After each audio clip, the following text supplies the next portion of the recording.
नमस्ते, मैं हूं निखिल और आप देख रहे हैं दी लल्लन टॉप शो। आज हम दो बड़ी खबरों पर गौर करेंगे कि आखिर क्यों लारेब नाम का एक इंजीनियरिंग स्टूडेंट कट्टरपंथ के दलदल में इतना धंस गया कि उसका विवेक खत्म हो गया। उसने एक बस कंडक्टर पर चापड़ से हमला कर दिया और हवाला दिया धर्म का।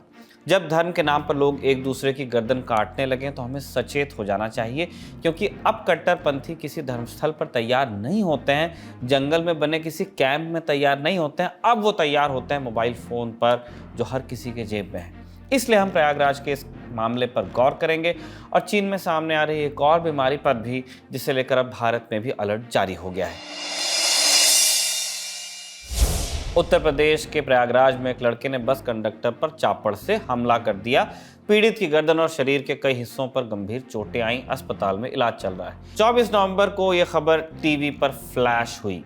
वैसे ही जैसे अपराध की छोटी मोटी खबरें जगह बना पाती हैं, लेकिन इस समाचार के सूरत हाल उस वक्त बदल गए जब इस घटना के आरोपी लारेब हाशमी का चापड़ लहराते हुए एक वीडियो वायरल हुआ। वीडियो गाली गलौज से भरपूर है, इसलिए हम उसे आपको सुना नहीं सकते, लेकिन गालियों के अलावा वीडियो में लारेब क्या कुछ कहता नजर आ रहा है वो हम आपको जरूर बताएंगे। लेकिन उसके पहले इस मामले की टाइमलाइन को आप समझ लीजिए। आज तक के आनंद राज की रिपोर्ट के मुताबिक पिछले हफ्ते शुक्रवार को यानी 24 नवंबर के रोज सुबह 9 बजे का वक्त था। प्रयागराज से सिविल लाइन्स इलाके से करछना जाने वाली इलेक्ट्रिक बस में आरोपी लारेब हाशमी सफर कर रहा था। दर्शकों की जानकारी के लिए बता दें कि लारेब इंजीनियरिंग के फर्स्ट ईयर का स्टूडेंट है और प्रयागराज के यूनाइटेड इंजीनियरिंग कॉलेज का छात्र है। आरोप है कि 24 नवंबर के रोज लारेब बस में सवार होकर अपने कॉलेज जा रहा था। इस दौरान बस के कंडक्टर से उसका विवाद हुआ, जिसके बाद लारेब ने बस कंडक्टर हरिकेश विश्वकर्मा पर धारदार हथियार से हमला किया। अब इस झगड़े की वजह क्या थी, इसका जवाब 24 नवंबर के दिन प्रयागराज यमुना पार्क के एएसपी अभिनव त्यागी ने दिया था। तब का बयान सुन लीजिए आप। सिटी बस में टिकट के पैसे को लेकर विवाद हो गया, जिसमें लारेब हुसैन सन ऑफ मोहम्मद यूनुस उम्र करीब 20 साल ने बस कंडक्टर को चापड़ से मारकर घायल कर दिया। बस कंडक्टर को तुरंत अस्पताल ले जाया गया और लारेब हुसैन अभियुक्त को पुलिस हिरासत में ले लिया गया है। पुलिस की शुरुआती जांच के मुताबिक लारेब और कंडक्टर हरिकेश के बीच टिकट के पैसों को लेकर झगड़ा हुआ। जैसा कि हमने बताया, हमला चलती बस में हुआ तो उस वक्त बस में कुछ और लोग भी सवार थे। उनमें से एक थे नंदन यादव, ये बस के दूसरे कंडक्टर थे। बताया जा रहा है कि जब लारेब ने हरिकेश विश्वकर्मा पर हमला किया तब उन्हें बचाने के लिए नंदन यादव बीच में आए। इस दौरान वो खुद भी घायल हुए। इंडिया टुडे के संवाददाता समर श्रीवास्तव ने नंदन यादव से इस घटना के बारे में बात की। उन्होंने क्या कुछ बताया, आप सुन लीजिए। पहले समझेंगे हुआ क्या था। नंदन, हम समझ सकते हैं कि बहुत ही भयावह घटना थी और आपने उम्मीद नहीं की होगी। क्या हुआ था असल में, मुझे बताइए, समझाते हुए बताइए। शांतिपुरम से रेमंड के लिए बस जा रही थी। वो जैसे ही अपने जहां उतरना होता है वहां पहुंचा, उसके 100 मीटर पहले ही वो अपना पैसा वापस लेने के लिए जो उस टिकट में लिखा था, वो कंडक्टर साहब हरिकेश से कहाँ से बैठा था अभी एग्जैक्टली हम नहीं बता सकते हैं। कितनी देर चला था बस में? बस अभी हम ठीक है, फिर क्या हुआ? फिर उसके बाद वो पैसा जैसे दिया कंडक्टर साहब को, टिकट हरिकेश आए थे? नहीं, ये जी, वो कंडक्टर साहब को टिकट दिया, टिकट वो फाड़ा, उन्होंने फाड़ा और जैसे ही अपने बैग से पैसा निकालने के लिए वो हुए तभी वो वार कर दिया। नहीं, टिकट फाड़ा मतलब समझा नहीं। टिकट में जो पैसा लिखा था उसको वापस करने के लिए हम लोग फाड़ते हैं, फिर पैसा देते हैं। ठीक है जी। फिर क्या हुआ? वो पैसा जैसे ही निकालने के लिए वो करते हैं तभी हरिकेश कहाँ, यहाँ खड़े होते हैं?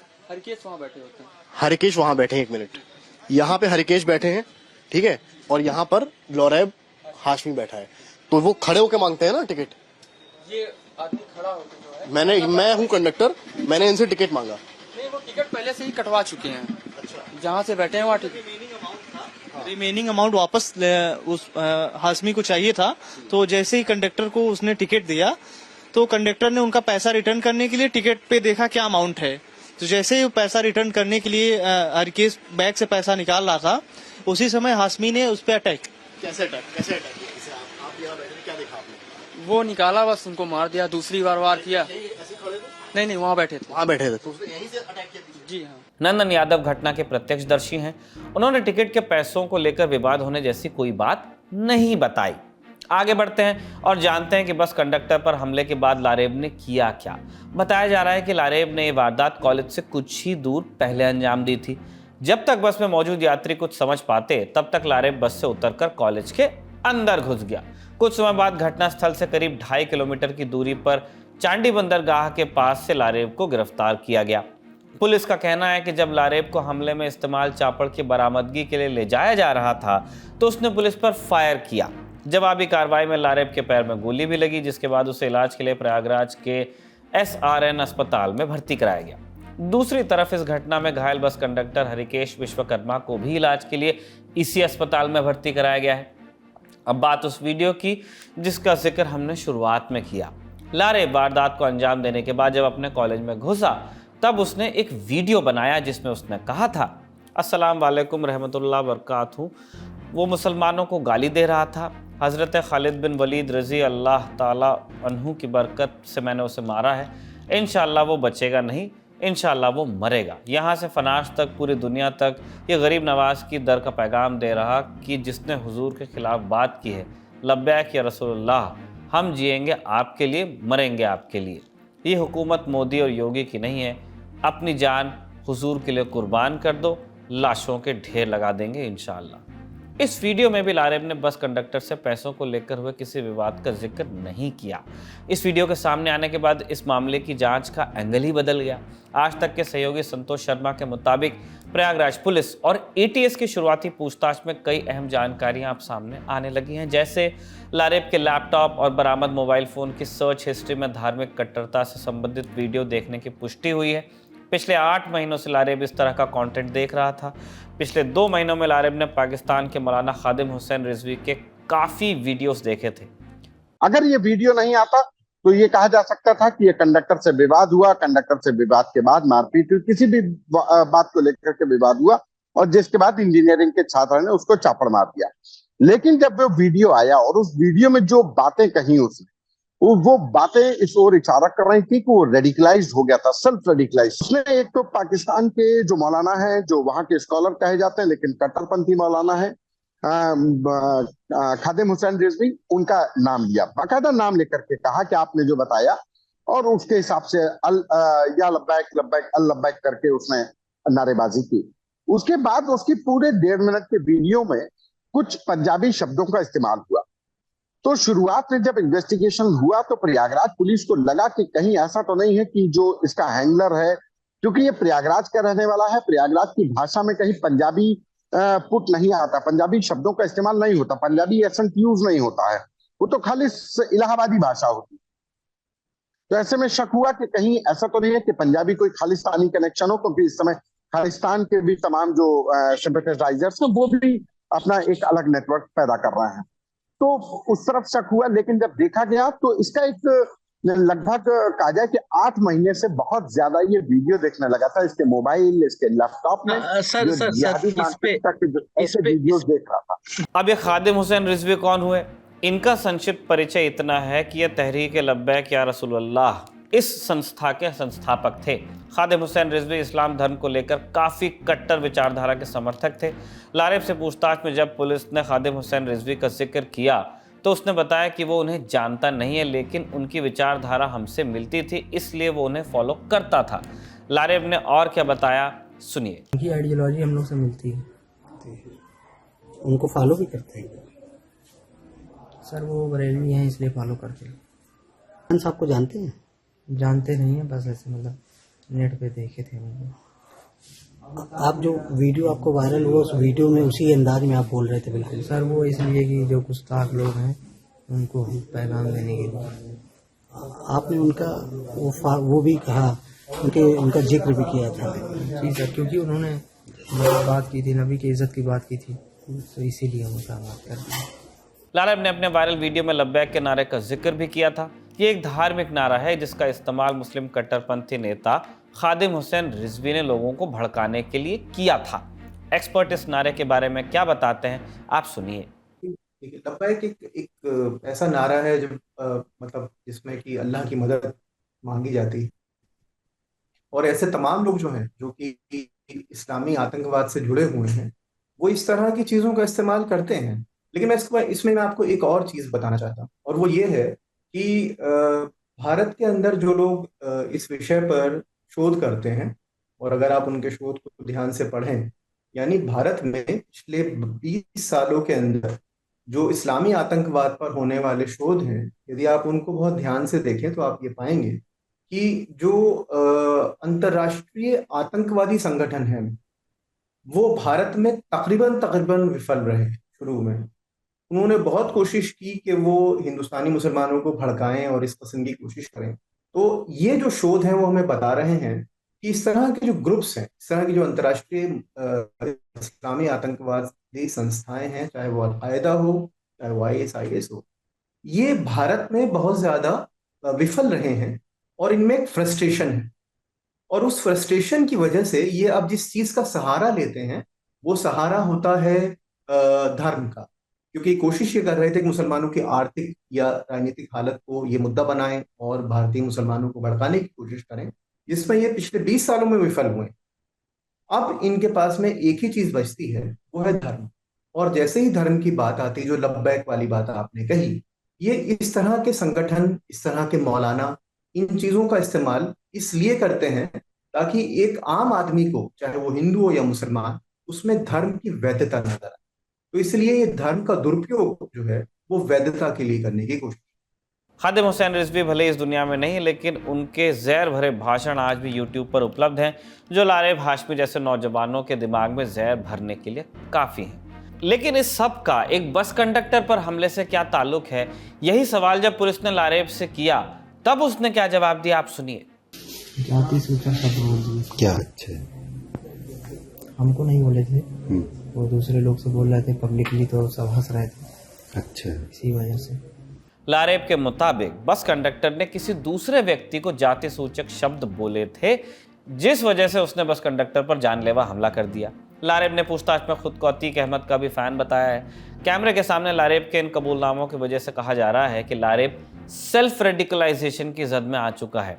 आपने रेडिकलाइजेशन सुना होगा, माने किसी राजनीतिक, सामाजिक या धार्मिक विचारधारा को लेकर उग्र हो जाना, फंडामेंटल्स में मानना उसके, इसके लिए कुछ भी करने को तैयार रहना।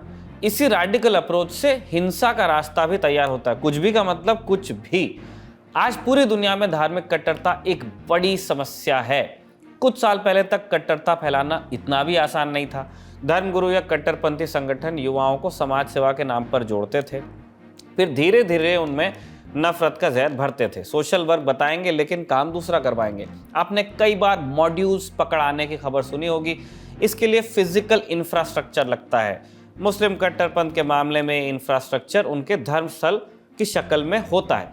अब ऐसे तंत्र तो पकड़ना कुछ आसान होगा। एक व्यक्ति आपको मिल जाएगा, उससे दूसरा व्यक्ति मिलेगा, उससे उसका ऑर्गेनाइजेशन मिलेगा, आपको वो बिल्डिंग पता चलेगी, सब कुछ पकड़ में आ सकता है। या जंगल में कोई कैंप है तो आप वहां तक पहुंच सकते हो।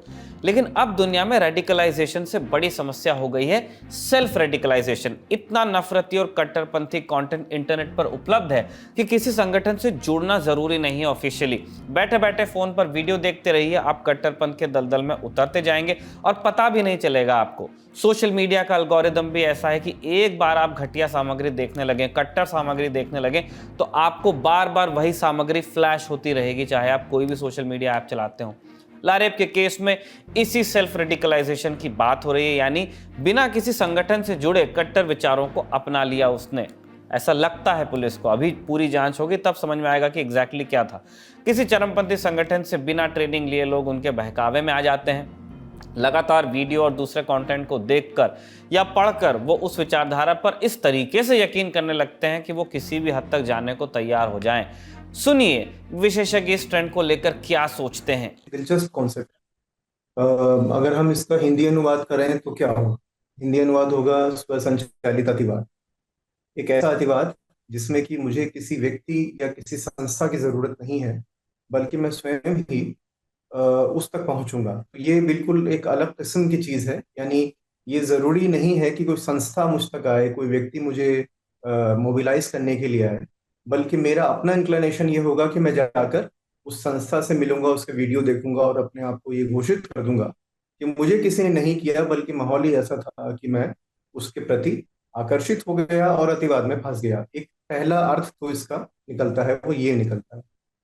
अब ये, अगर हम इस अर्थ को माने तो ये एक और तो ये सारा का सारा जो दबाव है ये एक व्यक्ति विशेष पर डाल देता है। यानी अब हम ये नहीं कहते कि कोई संस्था विशेष इसके लिए जिम्मेदार है, बल्कि जो व्यक्ति विशेष पकड़ा गया है वो खुद ये मान रहा है कि मैं खुद आकर्षित होकर गया था।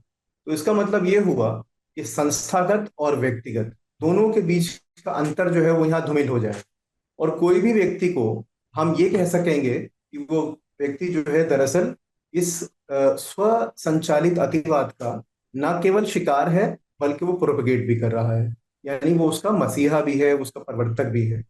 ये चीज जो है ये तकनीकी मायनों में भी और राजनीतिक मायनों में भी काफी परेशानी वाली। एक चीज तो मैं ये कहना चाहता हूँ। दूसरी बात ये कि ये जो सेल्फ रेडिकलाइजेशन वाला मामला है उसमें एक बात बार बार आ रही है। अगर हम देखें और इस प्रकरण को पिछले 5 सालों के अंदर उठाकर देखें तो एक सीधा एक मुझे ऐसा लगता है कि एक ऐसी चीज नजर आ रही है जिसकी ओर हमें ज्यादा ध्यान देने की जरूरत है। राजस्थान के अंदर एक मुसलमान मजदूर की हत्या करके वीडियो बनाया गया था और उस वीडियो को सोशल मीडिया पर प्रसारित किया गया था।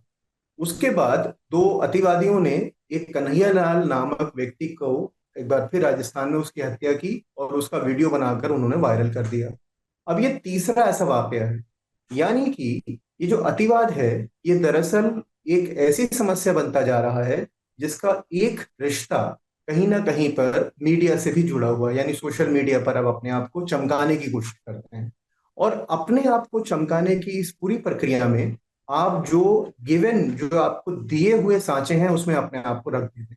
तो मुझे लग रहा है कि भारतीय समाज का जो माहौल है इसको किसी धर्म और जाति से अगर हम अलग कर दें तो उस माहौल के अंदर जिसे कहा जाता है हिंसा का अपने अंदर ग्लैमराइजेशन, आप हिंसा को इतना ज्यादा बढ़ा चढ़ा कर दिखा रहे हैं कि उसकी स्वीकृति आप चाहते हैं कि वो सोशल मीडिया पर भी हो जाए। ये उसका बहुत बड़ा प्रतीक है। 3 या 4 या 5 घटनाएं अगर अलग अलग तरीके से हमारे सामने आती हैं तो ये बहुत बड़ी चिंता का विषय है। अब सोसाइटी के अंदर मैं भी इस बात को मानता हूं कि लोगों के अंदर को एग्जिस्टेंस की भावना कम हुई है, यानी एक दूसरे की आस्था को बर्दाश्त करने की भावना कम हुई। मैं एक चीज यहाँ पे बताना बहुत जरूरी समझता हूँ। जब हमारा मुल्क आजाद हुआ 1948 में, तो आप बहुत एक दिलचस्प बात देखेंगे कि जो रिलीजियस लोग हैं, जिसमें सबसे बड़ा नाम और उस वक्त का सबसे बड़ा आलिम, सबसे बड़ा इस्लाम का जानकार जिसे कह सकते हैं, जिसका हम नाम ले सकते हैं, वो मौलाना अबुल कलाम आजाद है। तो मौलाना अबुल कलाम आजाद ने ये बात कही थी कि अगर हिंदू और मुसलमान को अलग कर दिया जाए और फिर भी हम और इसके बाद हमको आजादी मिले, तो हमें ऐसी आजादी नहीं चाहिए। लेकिन जो लोग इस तरह की इतना ज्यादा मजहबी जानकार नहीं थे, कुरान हदीस को उतना ज्यादा समझने वाले नहीं थे, उन्होंने मुस्लिम लीग बनाई। मैं जिना की बात कर रहा हूं, मुसलमानों में से। तो ये तो बात बिल्कुल समझ में आती है कि इस्लाम जो है अपने आप में को एग्जिस्टेंस का मुखालिफ नहीं है, बल्कि समाज की में कुछ ऐसे लोग जो सही तरीके से या तो इस्लाम को समझते नहीं, या समाज में उनके साथ कुछ ऐसा रवैया अख्तियार किया गया हो जिसकी वजह से वो रेडिकल हो गए हों और सिर्फ अपने आप को ही बेहतर और अपने आप ही और अपनी सोसाइटी के लिए सब कुछ बेहतर समझते हो और दूसरों के लिए मौका नहीं देते हो। तो जाहिर सी बात ये उसूलन गलत है। इसी वजह से मैं इसकी व्याख्या को मैं बहुत क्लियरली ये कहना चाहता हूं कि रेडिकल कहने का मतलब ये नहीं होगा इस्लाम को मानने वाला हो और इस्लाम के प्रति रेडिकल होगा। इस्लाम को अगर वो मानेगा तो वो वैसा रेडिकल कि दूसरे को बर्दाश्त ना करे, दूसरे को एक्सेप्ट नहीं करे, वो ऐसा नहीं हो सकता। जबकि वो फंडामेंटल्स को मानेगा, फंडामेंटलिस्ट तो हो सकता है इस्लाम का, लेकिन वो ऐसा रेडिकल कि दूसरों को एक्सेप्ट नहीं करे, वैसा नहीं हो सकता। दर्शकों की जानकारी के लिए एक और बात साझा कर दें कि सेल्फ रेडिकलाइजेशन के सहारे खूंखार आतंकी संगठन इस्लामिक स्टेट ने अपने ग्रुप के कई लोगों की भर्ती की थी। सोशल मीडिया को सेल्फ रेडिकलाइजेशन का सबसे बड़ा टूल माना जाता है। एक ज़माने में कैसेट घुमा घुमा के वो जो वीडियो टेप होता था वो चोरी छुपे एक दूसरे के हाथ में दी जाती थी, आज ये आपके फ़ोन से निकलता है। इसकी वजह और बचने के तरीके भी हमने एक्सपर्ट से समझे हैं, आप उनकी बात भी सुनिए। देखिए, पढ़े लिखे लोग इसकी जद में ज्यादा आएंगे ही, क्योंकि हमारे यहाँ ये हमने शोध भी किया है, हमारा एक सर्वेक्षण था प्यू रिसर्च के साथ में, कि जिस चीज को हम धर्म कहते हैं वो किस तरह से लोगों तक पहुंचता है।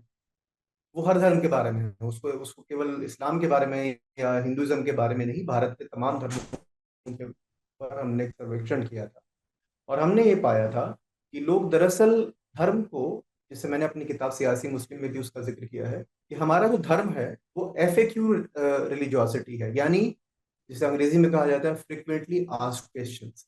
आप धर्म को बहुत जल्दी जानना चाहते हैं और आप जो है बस टाइप करके आंसर जानना चाहते हैं। तो जिसकी क्षमता टाइप करने की है अंग्रेजी में, वो ऐसी वेबसाइट्स पर पहुंच जाता है और उसको बड़े आसान से जवाब मिल जाते हैं। ठीक है, अब जैसे शब्द जो है जिहाद में आप टाइप कीजिए गूगल पर, वो आपको लेके जाएगा उन्हीं उन्हीं ऑर्गेनाइजेशंस के पास में। लेकिन जिहाद अपने आप में इतना व्यापक कॉन्सेप्ट है जिसके लिए आपको पढ़ने की जरूरत है। पढ़ लेंगे आपके पास में, हमने पहले ही किल कर दिया अपना जो हमारा युवा है, वो इस समय में कोई भी सिस्टमेटिक राइटिंग पढ़ने के लिए तैयार ही नहीं। तो यदि ऐसी स्थिति हो जहां पर कि आपका धर्म जो है वो FAQs में बदल चुका हो, तब आप जो है वो हर चीज को जानने के लिए, आप तुलसी तक नहीं जाएंगे राम जानने, आप राम जानने के लिए कहीं और जाएंगे, आप मोहम्मद जानने के लिए कुरान नहीं पढ़ेंगे, आप जाकिर नायक तक जाएंगे। तो इसलिए जरूरी ये है कि अब इसका जो उपाय है वो क्या है, उपाय जो है वो बड़ा सिस्टमैटिक होना चाहिए। वो शिक्षा के साथ में भी जुड़ा हुआ है। देखिए, भारत में ऐसे बहुत सारे प्रयोग हुए हैं। एक प्रयोग हुआ था 60 के दशक। वो प्रयोग क्या था कि भारत में एकता की कमी है, और वो एकता की कमी क्यों है, क्योंकि हम कहीं ना कहीं पर भावनात्मक रूप से नहीं जुड़े हुए। तो एक कमेटी भारत सरकार ने बनाई थी 1964 में, जिसका नाम था committee for promoting emotional integration of India. भावनात्मक रूप से हम कैसे आए। तो इसीलिए आज जिस चीज को हम धर्म मानते हैं, हमारे यहाँ समाज सुधार खत्म हो चुका है। ये सामाजिक प्रश्न है और समाज सुधार का दायित्व जो है वो सामाजिक संस्थाओं पर है। हमारे यहाँ पर सामाजिक संस्थाएं खत्म हो चुकी हैं। हर चीज हम जो है वो राजनेताओं से चाहते हैं। ऐसा नहीं होगा। सामाजिक क्षेत्र में काम करने वाली जो संस्थाएं थी वो खत्म हो गई हर एक धर्म में, और इसी वजह से जो सामाजिक पतन है उसके अंदर समाज सुधार की कोई संभावना नहीं बच पाती है। और क्योंकि संभावना नहीं बच पाती है, इसलिए हम बहुत जल्दी से उसको जोड़ देते हैं राजनीति से। राजनीति बाद में आती है, समाज पहले आता है। बैक टू लारेब मामला। इस मामले में लेटेस्ट अपडेट ये है कि आरोपी लारेब हाशमी की 14 दिन की जुडिशियल कस्टडी मंजूर हो गई है और उसे नैनी जेल भेज दिया गया है। घटना के बाद उसे कॉलेज से भी सस्पेंड कर दिया गया है। लारेब के पिता और परिवार के बाकी लोगों से भी पूछताछ हो रही है। अब चलते हैं दिन की दूसरी बड़ी खबर की तरफ। चीन में फैल रही एक और बीमारी दुनिया को डरा रही है। कुछ दिन पहले खबर आई कि उत्तरी चीन के इलाके में बच्चों के बीच सांस की बीमारी तेजी से फैल रही है। इसे रहस्यमयी निमोनिया कहा गया। कई मीडिया रिपोर्ट्स में कहा गया कि चीन के इन उत्तरी इलाकों में अस्पतालों में बड़ी संख्या में बीमार बच्चे इलाज के लिए आ रहे हैं। अब इसे देखते हुए भारत सरकार भी सतर्क हो गई। केंद्रीय स्वास्थ्य मंत्रालय ने रविवार 26 नवंबर को राज्य सरकारों को एक एडवाइजरी जारी की। मंत्रालय ने कहा कि भारत सरकार स्थिति को करीब से देख रही है और अभी चिंता की बात नहीं है। राज्यों को जो पत्र लिखा गया उसमें अस्पतालों की तैयारियों की तुरंत समीक्षा करने को कहा गया। राज्यों को कोविड-19 को लेकर इस साल की शुरुआत में जो गाइडलाइंस दी गई थीं उन्हें लागू कर देने को कहा गया। निर्देश है कि वो अस्पतालों में चेक करें कि वहाँ स्टाफ और बेड की कमी ना हो, ज़रूरी दवाएं, मेडिकल ऑक्सीजन और एंटीबायोटिक्स उपलब्ध हों, PPE किट, टेस्टिंग किट ये सब उपलब्ध रहें, ऑक्सीजन प्लांट और वेंटिलेटर्स काम करते रहें, संक्रमण रोकने के प्रोटोकॉल का पालन होता रहे। अब बताते हैं कि चीन में हुआ क्या है।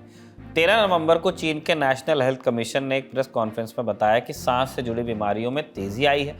इसके कारण अस्पतालों में मरीजों की संख्या भी बढ़ रही है। कई लोगों को लंबा इंतजार भी करना पड़ रहा है। फिर 19 नवंबर को संक्रामक बीमारियों के फैलने पर रिपोर्टिंग करने वाली संस्था program for monitoring emerging disease ProMED की रिपोर्ट आई। बताया कि उत्तरी चीन में कई जगहों पर बच्चों में बड़ी संख्या में निमोनिया के लक्षण दिखे। प्रोमेड की रिपोर्ट के मुताबिक ये संक्रमण बीजिंग में और देश के उत्तर पूर्व में स्थित लियाओनिंग शहर में फैल रहा है। बीजिंग के एक निवासी ने ताइवानी न्यूज़ वेबसाइट FTV न्यूज़ को बताया कि अस्पताल में बड़ी संख्या में बच्चे भर्ती हैं और कई बच्चों के फेफड़ों में गांठें पाई गई हैं। अभी तक इस बीमारी के केस को लेकर कोई आधिकारिक आंकड़ा नहीं आया कि क्या केस लोड है। हालांकि कतर के मीडिया नेटवर्क अल जजीरा की बीजिंग संवाददाता कैटरीना यू ने बताया कि बीजिंग के एक बड़े अस्पताल में औसतन हर दिन करीब 1200 मरीज इमरजेंसी वार्ड में पहुंच रहे हैं। अल जजीरा संवाददाता के मुताबिक बीजिंग के स्कूलों में बच्चों की संख्या में भी काफ़ी कमी दिख रही है। अगर कुछ छात्र बीमार पड़ रहे हैं तो पूरी क्लास को कम से कम 1 हफ्ते तक सस्पेंड किया जा रहा है। फेफड़े के संक्रमण को आमतौर पर निमोनिया कहा जाता है। निमोनिया के अलग अलग प्रकार होते हैं। बैक्टीरियल निमोनिया होता है, वायरल निमोनिया होता है, फंगल निमोनिया भी होता है। संक्रमण करने वाले तत्व यानी एजेंट के नाम से निमोनिया का नाम रखा जाता है। हमारे फेफड़े सांस की नली के जरिए सीधे वातावरण से जुड़े हुए हैं। शरीर की इम्यूनिटी जब कमजोर हो जाती है तब कोई भी संक्रामक तत्व सांस के जरिए फेफड़ों को संक्रमित कर सकता है। इसके अलग अलग लक्षण हो सकते हैं, मसलन खांसी, बुखार आना, छाती में दर्द, सांस लेने में दिक्कत, सांस की नली में सूजन वगैरह। चीन में जो हो रहा है उसे लोग कोविड महामारी से जोड़कर देख रहे हैं। हालांकि चीन ने किसी भी नए या अज्ञात बैक्टीरिया या वायरस की मौजूदगी को खारिज किया है। अगर चीन के इस दावे पर भरोसा करें तो कम से कम कोविड जैसी महामारी का खतरा अभी नहीं है। डॉक्टर्स भी इससे सहमत नजर आ रहे हैं कि इसका कोई बड़ा खतरा भी नजर नहीं आता। चीन की इस बीमारी को लेकर हमें कितना सतर्क रहना चाहिए, इसे समझने के लिए हमने बात की PSRI अस्पताल के चेयरमैन डॉक्टर गोपी चंद खिलनानी से। सुनिए डॉक्टर साहब क्या बता रहे हैं। इस बार चाइना में क्या हुआ कि कुछ इन दिनों जो कि नवंबर में केसेस ज्यादा बढ़ते हैं, कुछ जल्दी से ही निमोनिया के केसेस देखे गए और इस वजह से एक उन्होंने रिपोर्ट भी किया और इससे पैनिक भी हो गया कि ऐसा तो नहीं है कि एक नया वायरस आ गया। तो WHO ने रिपोर्ट मांगी है चाइना से कि भाई ये क्या बात है, ये क्या हो रहा है और इसके लिए क्यों क्यों हो रहा है और इसके लिए क्या कर रहे हैं। तो ये अब उन्होंने अपनी रिपोर्ट भी सबमिट कर दी है। उसमें ये बताया गया कि ये जो बैक्टीरिया है, वायरसेस हैं, जो कि ये नया निमोनिया कर रहे हैं, जिस वजह से चाइना में स्पेशली बीजिंग में और एक दूसरे डिस्ट्रिक्ट में भी केसेस ज्यादा हुए हैं। ये इसलिए हुए हैं कि उसमें ये पाया गया कि ये राइनो वायरस, रेस्पिरेटरी सिंथेशियल वायरस और एक बैक्टीरिया होता है जिसको माइकोप्लाज्मा निमोनी कहते हैं, जो कि हमेशा होता रहा है, किताबों में भी लिखा हुआ है। तो ये 3-4 कारण थे जिस वजह से ये बीमारी बढ़ी है।